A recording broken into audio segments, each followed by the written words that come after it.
मसीह उन पर ज़ाहिर हुए। जब वो खाना खाने लगे, रोटी तोड़ी और मसीह ने क्या किया था? शुक्र किया था और रोटी को तोड़ा। तो फिर लिखा है फौरन उनकी आंखें खुल गईं और फिर जब यीशु मसीह वहाँ से डिसअपीयर हुए तो वो आपस में पता क्या कहने लगे? याद है पाजी रुखसाना? कहा क्या जब वो हमसे बातें करता था तो हमारे दिल जोश से ना भर गए थे। आमीन। और फिर कलाम कहता है रूहानी जोश से भरे रहो। किस चीज़ से भाई? रूहानी जोश से भरे रहो। आइए आज कलाम खुदा में से हम देखें और जो भी हवाला पढ़े वो काइंडली आइलीन से माइक्रोफोन ले ले और फिर उसमें कहे। हिजकिय्येल 2 बाब और उसकी 9वीं आयत। मुकद्दस हिजकिय्येल के बारे में या बुजुर्ग हिजकिय्येल के बारे में कलाम मुकद्दस में लिखा है कि इसके पास डुबल खिदमात थी। एक तो ये था कि वो जो काहिनों की नस्ल से है, ये सही है, काहिनों के बीच में से था, तो एक तरह से इसके पास कहानत भी है। सही है, क्योंकि काहिनों के कबीले से है, कहानत इनके पास है। पहली जो इसके पास बरकत है वो कौन सी है? कि ये क्या है? काहिन भी है खुदा का। और दूसरी बरकत इसके पास ये थी कि वो खुदा का नबी भी है। At the same time he was the profit of God, खुदा का नबी भी वो है। और बाइबल मुकद्दस में लिखा हुआ है कि जिस वक़्त बाबल की असीरी में बनी इसराइल लोग थे, और अगर आप ज़बूर 137 पढ़े ना तो वहाँ पर आपको बनी इसराइल कौम का हाल मिलेगा। हाल क्या हो गया था बनी इसराइल का? बहुत ज़्यादा रोने और चिल्लाने लगे। ज़बूर 137 जी, एल्डर साहब आ जाएं आप, ज़रा पढ़िए चंद एक आयत। पहली मैं चाहूँगा 5 आयत पढ़ लें आप। ज़बूर 137 पहली 5 आयत। जी जी।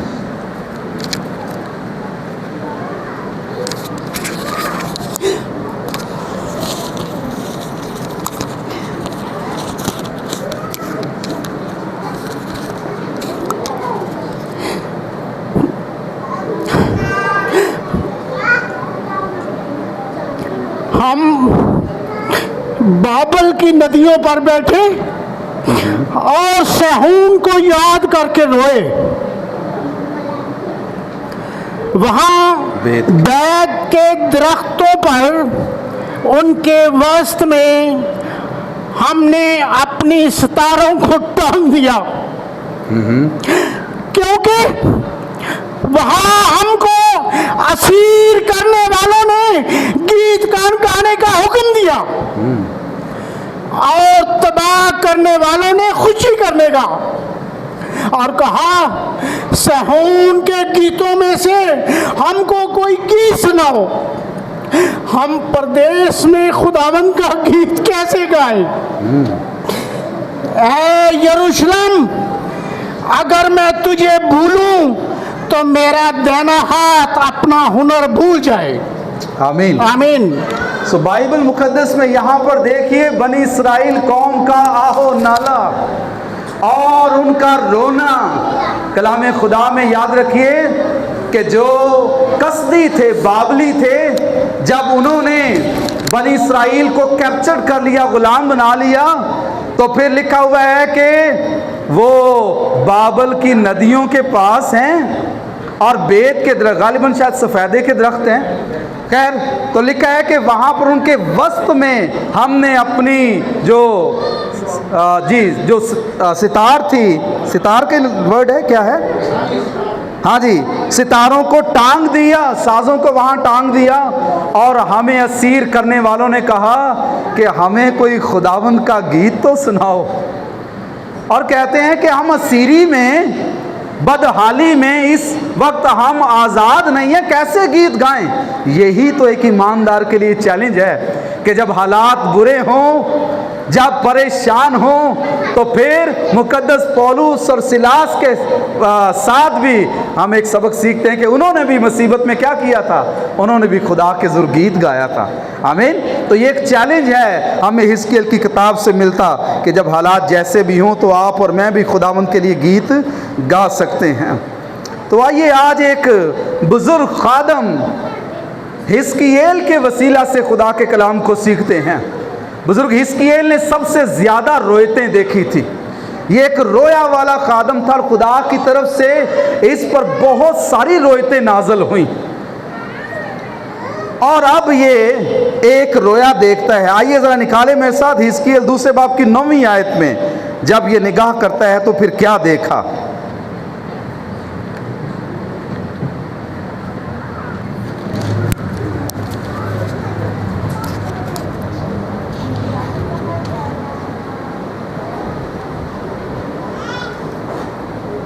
और मैंने निगाह की तो क्या देखता हूं कि एक हाथ मेरी तरफ बढ़ाया हुआ है और उसमें किताब का तुमार है। स्क्रोल आपने देखा होगा, है ना। तो एक स्क्रोल वो देख रहा है और एक हाथ में है, एक हाथ उसे नजर आ रहा है और कोई उसे दिखा रहा था। ये तुमार जो है वो उसे दिखा रहा है, उस किताब को उसकी तरफ बढ़ाया हुआ है। इसके तीसरे बाब की 3री आयत में देखते हैं इसका क्या मकसद है।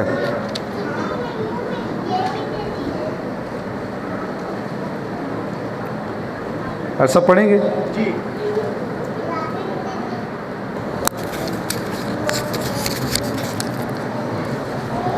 फिर उसने मुझे कहा, ऐ आदमजाद, इस तुमार को जो मैं तुझे देता हूं खा जा और उससे अपना पेट भर ले।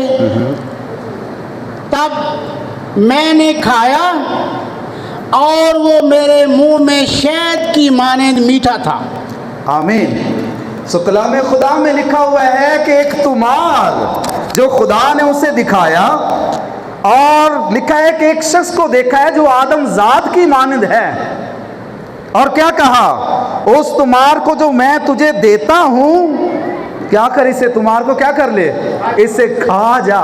यू हैव टू ईट, तुमार को खा जा और उससे अपना क्या कर, पेट भर ले। तब मैंने खाया और वो मेरे मुंह में शहद की मानंद मीठा लगा। कैसा लगा सदरक भाई? मेरे मुंह में शहद की तरह मीठा वो तुमार लगा। लेकिन वैसे बताइए, अगर आपको कोई किताब दे आप खा लें, आप खा लेंगे? आपकी तरफ कोई किताब बढ़ाए और कहे भाजी है खा लो, की करोगे? तुसी करोगे परा कर, ये खाने वाली चीज है। लेकिन यहां पर खुदा कुछ बताना चाह रहा है। उस तुमार पर क्या था भला? कलाम है उस तुमार पर। क्या है भाई? कलाम है। और बाइबल मुकद्दस में लिखा हुआ है, इंसान सिर्फ रोटी ही से जीता ना रहेगा, बल्कि खुदावंद की हर उस बात से जो उसके मुंह से निकलती है। हालेलुया, सब कहिए हालेलुया। तो याद रखिए, कलाम आपके और मेरे रूहानी बदन के लिए जरूरी है। लेकिन बहुत सारे लोग ऐसे हैं जो मुझे भूखे नजर आते हैं, लेकिन कलाम कहता है जितने रासबाजी के भूखे और प्यासे हैं वो सब आसूदा किए जाएंगे। सो खुदा आपको और मुझे सैर करना चाहता है। आइए ज़रा एक वाक़या हम पुराने अहदनामे से, अहद अतीक में से पहला सलातीन 19वां बाब और उसकी पहली 8 आयात देखेंगे बुज़ुर्ग एलिया के बारे में। और यहाँ पर हमें जबिल्लत पता लगेगी कि कई दफ़ा जब हम इंसान हैं ना तो कमज़ोर भी हैं एट द सेम टाइम जी। और उसका 19वां बाब पहली 8 आयात।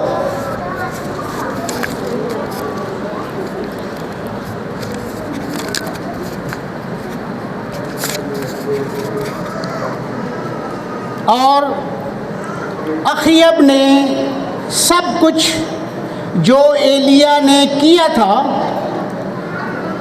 और ये भी कि उसने सब नबियों को तलवार से कत्ल कर दिया, एजबल को बताया।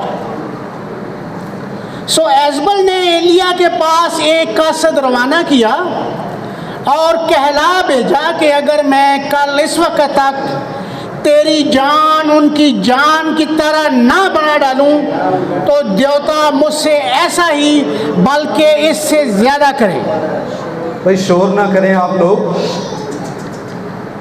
जब उसने ये देखा तो उठकर अपनी जान बचाने को भागा और बैरसबा में जो यहूदा का है आया और अपने खादम को वहीं छोड़ा और ख़ुद एक दिन की मंजिल दश्त में निकल गया और झाओ के एक पेड़ के नीचे आकर बैठा और अपने लिए मौत मांगी और कहा बस है। ओहो, बस है। जी जी। अब तू ए खुदावंद मेरी जान को ले ले, क्योंकि मैं अपने बाप दादा से बेहतर नहीं हूँ। और वो झाओ के एक पेड़ के नीचे लेटा और सो गया। और देखो एक फरिश्ता ने उसे छुआ और उससे कहा उठ और खा। उसने जो निगाह की तो क्या देखा कि उसके सरहाने अंगारों पर पकी हुई एक रोटी और पानी की एक सुराही धरी है। सो वो खा पी कर फिर लेट गया। और खुदावंद का फरिश्ता दोबारा फिर आया और उसे छुआ और कहा उठ और खा कि ये सफ़र तेरे लिए बहुत बड़ा है। सो उसने उठकर खाया पिया और उस खाने की कुव्वत से 40 दिन और 40 रात चलकर खुदा के पहाड़ हुरब तक गया। आमीन। सो यहाँ पर हम देखते हैं बुजुर्ग एलिया का एक ट्रैवल। आगाज बहुत ही मायूस कुन है। कई दफ़ा आप और मैं भी जो आगाज करते हैं कई दफ़ा बड़ा मायूस कुन होता है। डरा हुआ है, सहमा हुआ है, मौत से बचना चाहता है। और लिखा है दश्त में, दश्त कहते हैं जंगल को, जंगल में भाग गया है। और इतना बड़ा खादम है और क्या मांग रहा है भाई? इसी खादम के वसीला से खुदा ने मुर्दों को भी जिंदा किया है। लेकिन ही वॉज आस्किंग डेथ, कहता है कि मेरा मर जाना इससे क्या है, वो बेहतर है। तब लिखा है झाओ के एक पेड़ के नीचे क्या करने लगा, वो लेट गया है। और जब लेटा तो अब नींद आ गई उसे, और खुदा का एक फरिश्ता आ गया उसके पास और उसने उसके सरहाने लिखा है क्या रख दिया भाई, एक रोटी जो अंगारों पर पकी हुई थी और एक पानी की सुराही भी उसके पास रख दी। और किसी ने उसको हिलाया और क्या कहा, उठ और खा। तब बाइबल मुकद्दस में लिखा है खाया और पानी पिया और फिर क्या हो गया, फिर लामलेट हो गया, फिर सो गया। तो लेटर ऑन कुछ देर के बाद दोबारा खुदा का फरिश्ता आया। पता नहीं फरिश्ते को महसूस हुआ होगा यार एक रोटी ना बंदे तक की बनना, जवान बंदा है और एक और रोटी उसे देनी चाहिए है। फिर खुदा का फरिश्ता आया, वही लिखा है एक अंगारों पर बनी हुई रोटी है खुदा की तरफ से और फिर एक सुराही है। और बाइबल मुकद्दस में लिखा सोया हुआ है और खुदा ने उसको खुराक दे दी। ज़बूर की किताब में लिखा है कि अपने महबूब को खुदावंद नींद में दे देता है। भाई कई दफ़ा याद रखिए, आप सो रहे हैं, आपके वहमो गुमान में भी नहीं है कि खुदा के हुज़ूर जो कुछ आपने रखा हुआ है शायद आपको पता भी नहीं कि किस तरह से खुदा देने वाला है। खुदा जब आपके लिए दरवाजे खोलता है तो बाइबल कहती है वो तेरी बाबत अपने फरिश्तों को हुक्म देगा कि तेरी सब राहों में तेरी क्या करें, हिफाजत करें। खुदा की मर्जी है, खुदा किसी को भी इस्तेमाल कर सकता है। और अब जब उसने खाया, और बहुत से लोग कहते हैं कि बुजुर्ग एलिया ने 40 दिन का रोज़ा रखा। 40 दिन का रोज़ा नहीं था बल्कि 40 दिन का क्या था, उसका सफ़र था। और फिर उस खाने को खाकर सैर होकर उसने वो सफ़र क्या किया, तय किया। रोज़े की नीयत नहीं बांधी, बल्कि बाइबल कहती है सफर दूर का था, बीच में कोई ऐसी चीज नहीं थी कि जिसे वो खाकर जिंदा रहता। खुदा ने उसे 2 रोटियां दी। और आपको मैं बताता चलूं, आखिर 2 ही रोटियां क्यों दी भाई? आपको पता है खुदा का कलाम भी रोटी की तरह है। तो कितने अहद हैं? 2 अहदनामे है ना, पुराना और नया अहदनामा। सो खुदा ने भी आपको और मुझे ये 2 रोटियां दी हैं, इनसे शेर होना है। और हिजकिय्येल को जब वो तुमार दिया गया था तो क्या कहा गया था? हिजकिय्येल इस तुमार को क्या कर ले? खा ले, और तू इससे अपना पेट क्या कर ले? भर ले। आज बहुत सारे ईमानदार रूहानी तौर पर खाली पेट लिए फिरते हैं, कलाम की मुनादी करना चाहते हैं, खुदा के खादम बनना चाहते हैं, लेकिन शेर नहीं हो रहे, अपने आप को शेर नहीं कर रहे। पहले भाई खुद तो शेर हों। यीशु ने कहा लड़कों को पहले शेर होने दे। वो शेर होंगे तो फिर किसी की मदद कर सकेंगे। खाली पेट हैं और आप सोचते शायद मैं मुनाद बन गया हूं, तो ऐसा हरगिज़ नहीं है।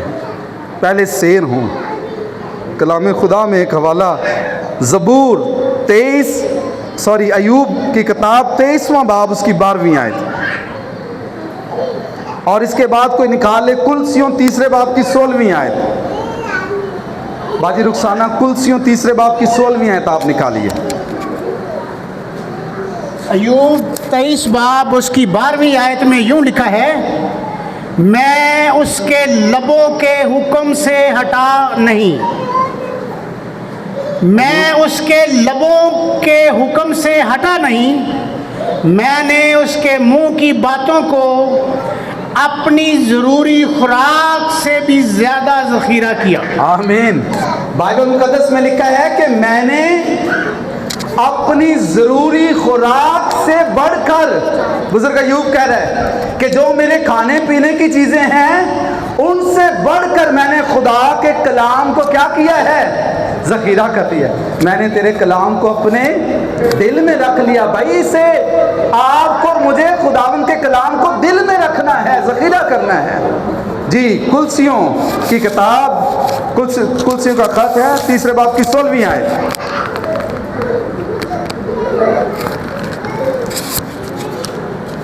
कलाम मुक़द्दस में कुछ यूं मरकूम है।